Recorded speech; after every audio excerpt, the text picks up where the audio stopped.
저희가 오늘 함께 읽었던 본문에는 마리아가 예수님의 머리에 값비싼 향유를 부은 일과 가룟 유다가 은 30에 예수님을 팔아넘긴 일이 함께 기록되어 있습니다.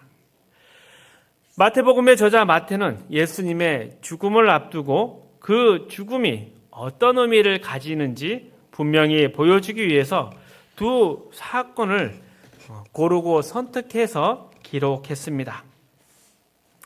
마태복음은 처음부터 말씀드린 것처럼 예수님이 누구신가 여기에 초점을 두고 기록된 복음서입니다. 그런데 이 두 사건, 마리아의 향유 사건과 가룟 유다가 팔아넘기는 사건을 함께 기록한 것은 시간 순서를 보면 맞지가 않습니다. 마리아가 향유를 부은 일은 예수님께서 십자가에 달리시기 전 엿새 전에 있었던 사건입니다. 그런데 마태는 그것을 마치 당일에 일어난 사건처럼 함께 묶어서 기록을 하고 있습니다. 그리고 마태복음에서는 이 여인의 이름이 기록되지 않습니다. 그 이유는 13절의 말씀처럼 복음이 전파되는 곳마다 이 여자가 행한 일도 함께 말하며 기억될 것이다. 이 말씀을 오해되지 않게 하려는 의도 때문입니다. 그래서 저자 마태는 이 사건의 초점이 향유를 부은 마리아가 아니라 그 향유를 받으시는 예수님, 죽음을 앞두신 예수님께 초점을 두고 있습니다. 복음의 중심이 예수 그리스도의 죽음에 있기 때문에 복음이 전해지는 곳마다 반드시 예수님의 죽음이 전제되어야 한다는 것을 강조하고 있는 것입니다. 요한복음 12장에서는 예수님이 그 여인이 마리아라고 분명히 말씀하십니다. 하지만 마태복음에서는 그 이름을 밝히지 않습니다. 그래서 마태는 여인의 헌신이나 진심에 초점을 두는 것이 아니라 오직 예수님의 죽으심에 그 초점을 두려 했던 것입니다. 이 여인이 예수님께 부은 향유의 값은 약 300데나리온이었습니다. 요한복음에서는 가룟 유다가 그 향유를 팔아서 가난한 사람을 도울 수 있었는데 왜 허비하느냐라고 비판했습니다. 반면에 가룟 유다가 예수님을 팔아넘긴 값은 은 30세겔, 같이 데나리온으로서 비교를 해보면 약 120데나리온 정도였습니다. 그리고 이 은 30세겔은 당시에 노예 한 명의 값이었습니다. 이러한 가치들을 비교해 보면 유다가 돈을 벌기 위해서 스승을 판 것이 아닙니다. 유다는 예수님의 죽음에 대한 배신감과 절망 속에서 그런 행동을 한 것입니다. 그러니 이 사건은 우리에게 질문을 던집니다. 예수님 자신이 이제 죽을 것에 대해서 말씀하셨을 때, 그 이야기를 들었을 때 우리는 과연 마리아처럼 헌신으로 반응을 하는가? 아니면 유다처럼 배신과 절망으로 반응하는가? 예수님의 십자가 죽음 앞에서 우리의 태도를 돌아보게 하는 말씀입니다. 물론 지금 여러분께서는 아마 자신이 마리아처럼 예수님을 믿고 따른다고 말하겠지만 사실 우리의 실제 신앙생활을 보면 가룟 유다인 경우가 더 많습니다. 우리는 예수님께서 십자가에서 죽으시는 것이 싫습니다. 예수님이 고난받는 대신에 로마의 황제처럼 세상에 권세를 가지셨으면 좋겠다 생각을 합니다. 그리고 이런 마음은 결국 예수님이 죽으셨기 때문에 실패하셨다는 생각과 다르지 않는 것입니다. 만약 예수님이 세상의 권력을 가지셨다면 우리는 그분을 믿는 대가로 세상적인, 물질적인 보상을 기대했을 것입니다. 신앙이 세상적 성공이나 물질의 복을 위한 수단이 되어버렸겠죠. 가끔 이런 말을 합니다. 예수를 너무 일찍 믿었다. 후회가 된다. 우리의 신앙생활에 감사가 없고 기쁨이 없는 이유는 마음속에 여전히 가룟 유다 같은 기대와 보상이 자리 잡고 있기 때문입니다. 우리가 예수님께 헌신할 때마다 늘 보상을 원합니다. 하지만 신앙은 그런 것이 아닙니다.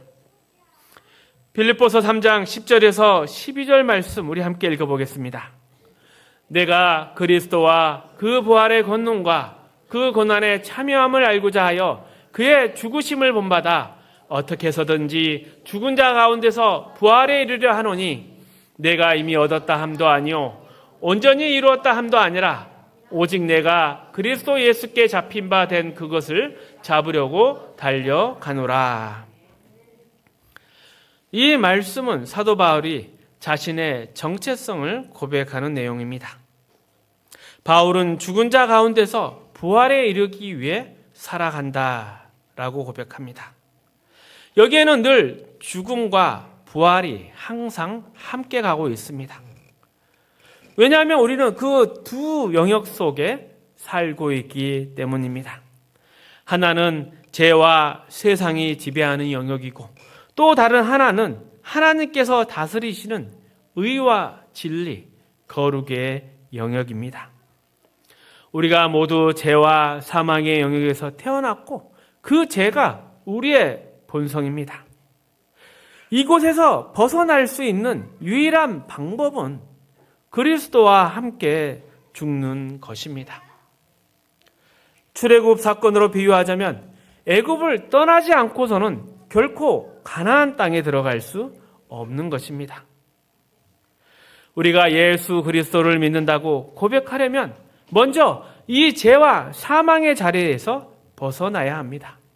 그리고 그 길은 오직 그리스도의 십자가뿐입니다.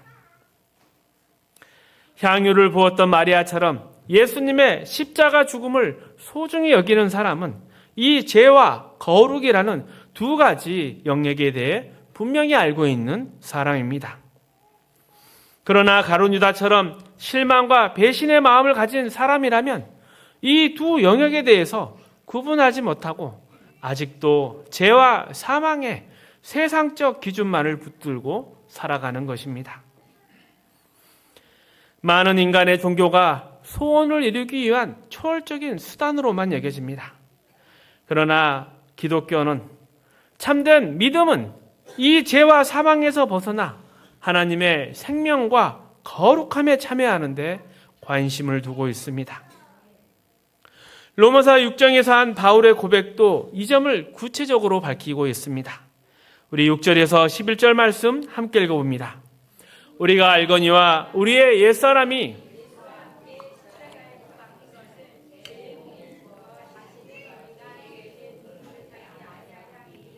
이는 죽은 자가 죄에서 벗어나 의롭다 하심을 얻었습니다. 만일 우리가 그리스도와 함께 죽었으면 또한 그와 함께 살 줄을 믿노니 이는 그리스도께서 죽은 자 가운데서 살아나셨음에 다시 죽지 아니하시고 사망의 그를 다시 주장하지 못할 줄을 알미로라. 그가 죽으심은 죄에 대하여 단번에 죽으시며 그가 살아계심은 하나님께 대하여 살아계심이니 이와 같이 너희도 너희 자신을 죄에 대하여 죽은 자요 그리스도 예수 안에서 하나님께 대하여는 살아있는 자로 여길지어다. 아멘. 예수 그리스도를 믿는다는 것은 예수님과 함께 죄에서 함께 죽어서 죄에서 해방되고 하나님의 자녀로 다시 살아나는 약속을 믿는 것입니다. 그러나 많은 성도들이 이러한 죄와 거룩에 대한 것들을 잃어버리고 오직 세상적 성공과 물질적 보상을 신앙의 목표로 살아가고 있습니다. 하지만 사람의 가치나 존귀함은 가진 것이나 힘에서 나오는 것이 아닙니다. 인간이 짐승과 다른 이유는 서로 이해하고 용서하고 보호하며 사랑할 수 있기 때문입니다. 이것이 하나님께서 원하시는 참된 인간의 모습입니다. 하지만 세상을 보십시오. 힘 있는 사람이 이기고 약한 사람은 늘 눈치 보며 살아갑니다. 그렇다면 예수 믿는 우리는 무엇이 달라져야 하겠습니까? 우리는 하나님을 아버지라 부를 수 있는 특권을 얻은 자들입니다.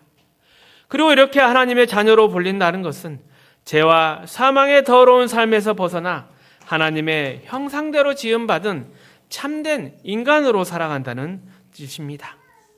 이것이 우리 신앙의 진짜 도상입니다. 그러나 이 의미를 이해하지 못하면 신앙생활이 더 힘들고 손해보는 일처럼 느껴질 것입니다.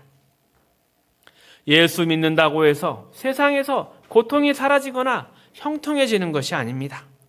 예수 믿으면 만사 형통한다. 이 말은 사실이 아닙니다.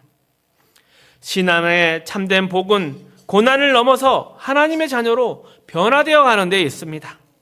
또한 성경이 말하는 형통이라는 것은 물질적인 것이 아니라 영적인 것입니다. 물론 하나님께서 이 영적인 진리를 이해시키기 위해서 때로는 물질적, 세상적 복을 통해 보여주실 때도 있습니다. 하지만 그것이 신앙의 다가 아닙니다. 하나님께서 주시는 승리와 복은 세상의 가치로 평가할 수 없는 썩지 않고 영원한 것입니다.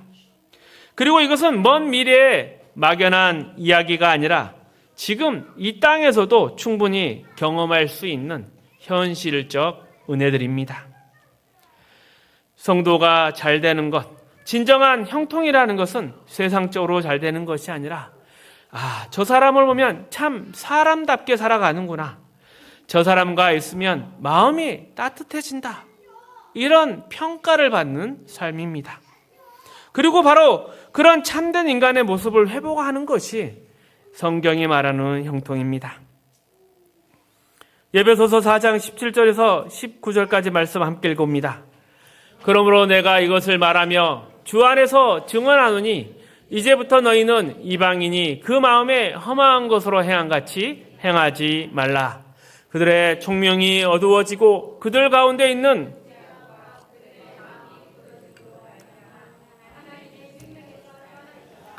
그들이 감각 없는 자가 되어 자신을 방탕에 방임하여 모든 더러운 것을 욕심으로 행하되 죄와 사망의 지배 아래에 있는 사람들은 어떻습니까? 그들은 방탕한 삶에 자신을 내버려 둡니다. 부끄러운 일들을 따라 욕심을 따라 행하는 데 있습니다. 우리가 누군가를 짐승 같다라고 표현할 때도 이 이유가 있는 것입니다. 도덕과 윤리가 없고 본능만 따라 사는 모습, 바로 짐승인 것이죠. TV 프로그램에 동물의 왕국이나 내셔널 지오그래픽 채널을 보면 평화롭던 사바나에 사냥 시간이 되면 피바람이 몰아칩니다. 그 중에 사자나 표범은 그래도 잔인하지 않습니다. 먹이를 잡을 때 목을 물어서 숨통을 끊고 그리고 나서 먹기를 시작합니다. 그러니 사냥당한 짐승은 큰 고통 없이 죽습니다. 반면에 가장 잔인한 사냥꾼들은 들개나 하이에나입니다. 고양이과 맹수들은 단거리 승부를 하지만 개과 동물들은 체력이 좋아서 끝까지 쫓아갑니다. 무리를 지어 사냥하면서 먹이가 지치기만을 기다리죠.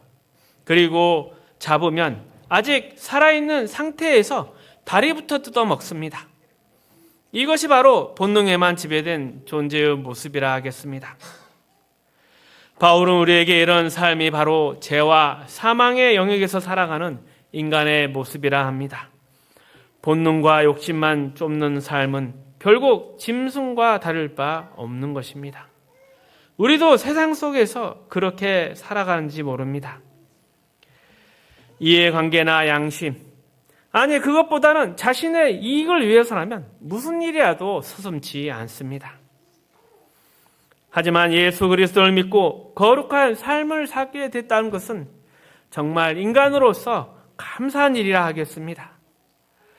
이처럼 감사할 수 있는 이유는 우리가 언제나 예수 그리스도의 죽음 위에 서 있기 때문입니다. 우리의 신앙생활을 한번 돌아보십시오.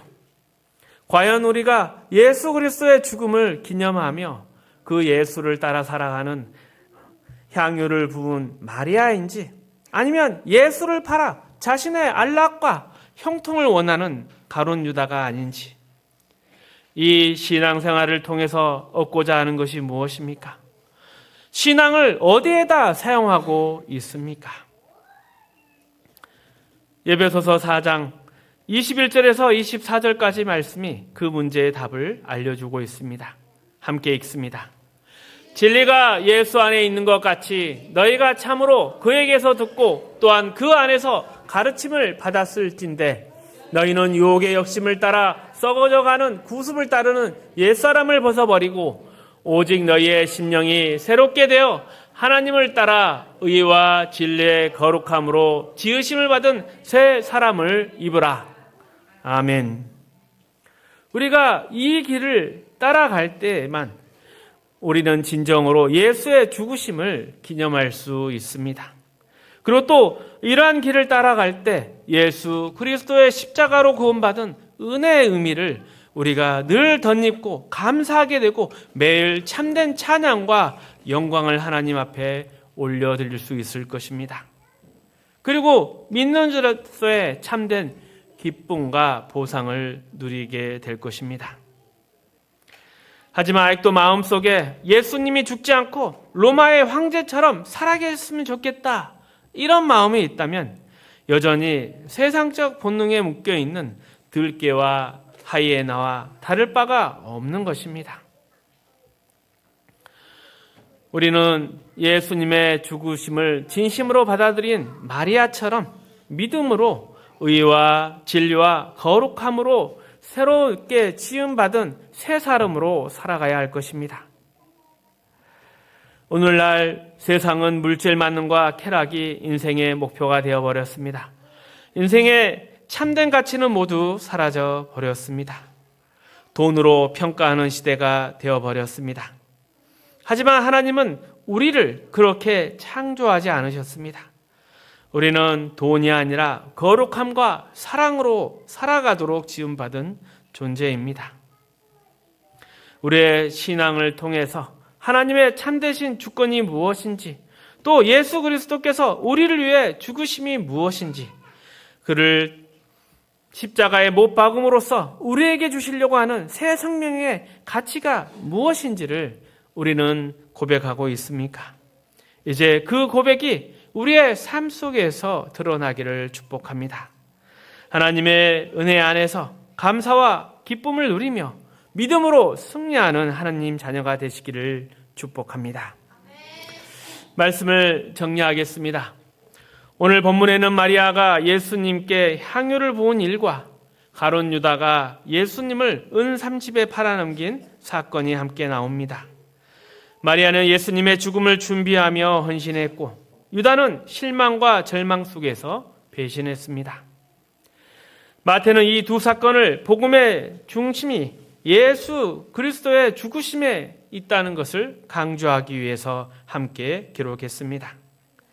마리아의 행동이 단순히 헌신의 상징이 아니라 예수님의 죽음이 바로 구원의 핵심이라는 것을 보여주는 것입니다.